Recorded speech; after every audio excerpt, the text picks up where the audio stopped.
Welcome back po sa Tarot Page Philippines. So this video, let's do an energy check para po sa may mga sun, moon, at rising na Scorpio. So kung bago kayo, subscribe, like, and share. Gagamitin si Wisdom of the Oracle. Kung gusto niyo ng ganitong deck, may kasama naman siyang book. Pwede mo i-click yung ating sponsored link. Scorpio, your card is number 3, Between Worlds. So, ready ka na ba for a transition na naman? Actually, dapat sanay ka na.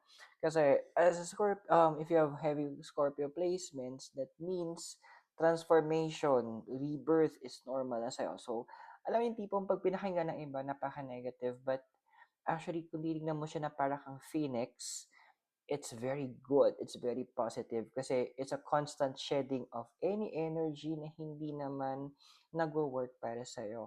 So, ando na this will be just another Tuesday para sa'yo. So, pag natanggal itong mga to, you will see you will become better. Kaya mapapansin mo progressive ka, and this is another step of progression para sa'yo.